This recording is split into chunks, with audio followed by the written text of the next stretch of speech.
Yeah, guys, just got home from work and started watching this thread that's going on YouTube, and the VC started by a guy and it's channeled Americana Sam.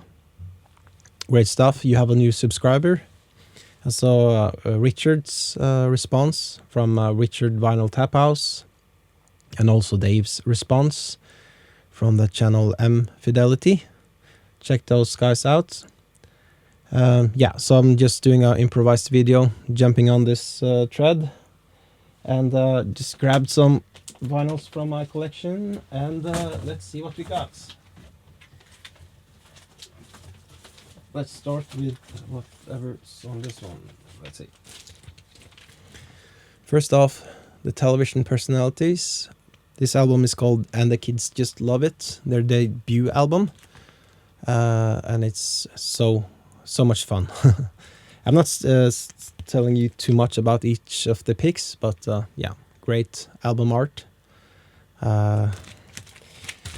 And I could pick any of the Television Personalities albums almost, because there's quite a few of them that is in black and white. Have another one somewhere. Yeah. Mommy, You're Not Watching Me, it's called. So it's just a bunch of collage type of a album cover, and I just wanted to show this to let you know that it contains one of my favorite it is my favorite song of all time. And I've said that many times, just not on the internet. If I could write poetry, it's such a great post-punk. It's sentimental, but it has this wonderful recording and drive with the bass, and just yeah, just check that song out.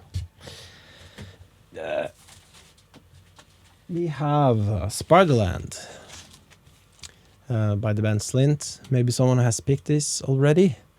This photo is yeah, it's great, and it's taken by Will Oldham when he was a kid. He knew these guys, and he was in movies, and later he became the musician we know today as Bonnie Prince Billy, who's going to have a record out next week. So he took this photo for Slint, the classic post-rock album. Spiderland. And also a classic indie rock album, I'd say, by now. It's Deer Hunter, Halcyon Digest. Probably the most, best regarded, best acclaimed album by Deer Hunter. Around 2008, 9, 10, I think this came out. It's been a while since I listened to it. I really miss Bradford releasing music. I hope he's doing well. I'm not sure he is doing well. This album is the one of the best post-punk albums of all time, but it's not even the sound album. This one is called Jeopardy, and yeah, if you like Joy Division or post-punk, this is a essential album. It has one of the most powerful 80s tracks. You know, anti-war tracks, Missiles. Getting goosebumps just thinking about that song. Really, really powerful. Yeah. Let's see if we have something else to show.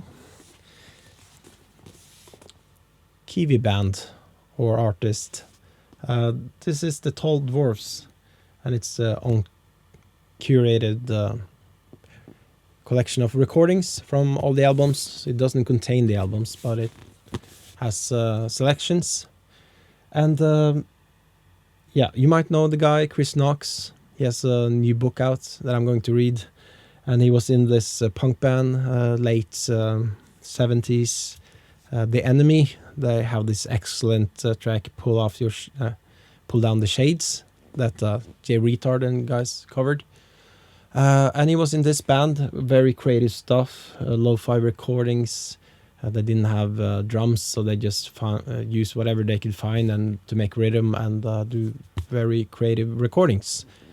Jeff Mangum from Neutral Milk Hotel, he loved these guys. He flew over, and you can hear him on some recordings. So absolutely, Jeff Mangum must have been inspired by this project and the way Jeff sings and stuff. And he has covered one of the very, very good songs Chris Knox has written, signed the Dotted Line. So yeah, if you don't know Tall Dwarfs, check them out. So I'm just rambling. I'm supposed to show the covers. Another black and white, great photo of Lawrence Abbott, must be, from the Felt album called Crumbling the Antiseptic Beauty. And it's one of the highlights of the Felt albums for me. Yeah, great stuff. Let's see. Also a classic album, The Church, and it's called Starfish. And we're jumped from New Zealand to Australia. And probably not my favorite Church album, but it's one of the better, a very highly regarded album by The Church. And they're still putting out very good albums. I've been a fan of the new albums, very long psychedelic stuff. Sounds like David Bowie, sounds like the guy from Bauhaus, Peter Murphy. And it has a mix of all this, this is more classic rock, but there's psychedelic stuff, and yeah. You probably know the band, the people watching. Husker Du. On my screen there I have Richard with his Husker Du t-shirt, so he reminded me about this thing. This was a RSD release a few years back, Tonight Longhorn, so early recordings from the Longhorn. Early songs and covers and what they did in the hardcore period. Not too many of these tracks I think are on the actual albums, but stuff they played early on, very high tempo and rocking and just amazing stuff. Okay, this is The Loft, early Croatian band. It's a compilation album, Once Round the Fair. This I picked up at a fair, and I thought maybe it was a studio album when I picked it up, but I was not disappointed because it has the song Why Does the Rain, which is also one of my favorite songs. I really love that song, and I bet the band Travis kind of stole from that or got the idea from that song. Jangly, early 80s indie pop rock. Yeah, excellent stuff.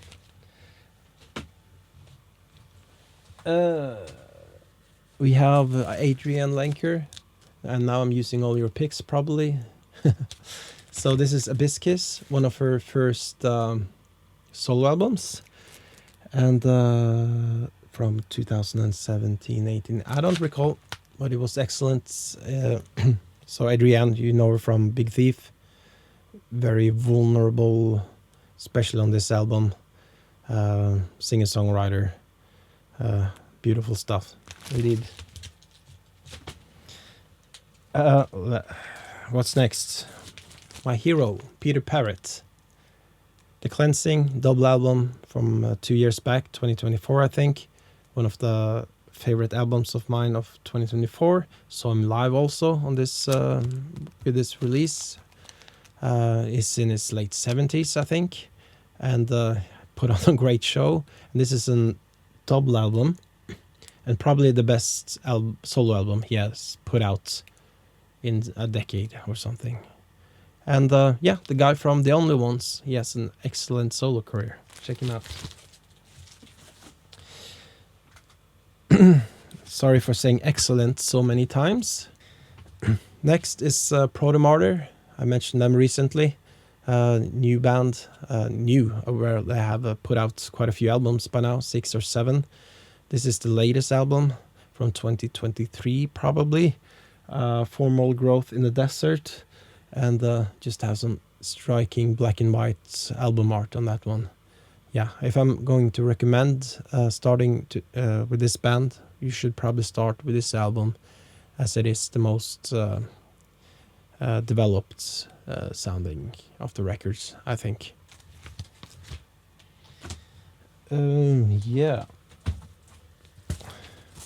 here we got an Alex Chilton album, a live album, Live in London, Encore Edition.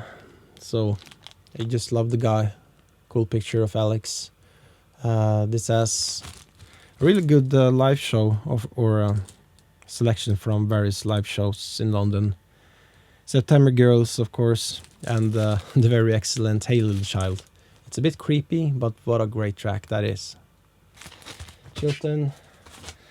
And we have one more. I thought this would be just a bit funny to pick because it's black and white for now.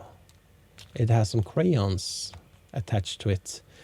But I never got to color this, so maybe it won't stay black and white forever.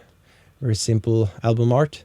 Yeah, very nice album from Anton Newcomb, from the period where he was just recording and putting out new songs every day on YouTube, and some of them ended up on the albums, and this is one of them.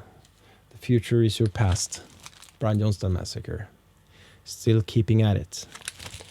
All right, so that was my selection of black and white albums, and this was fun, so cheers. Thank you to Americana Sam, and yeah, see you next time.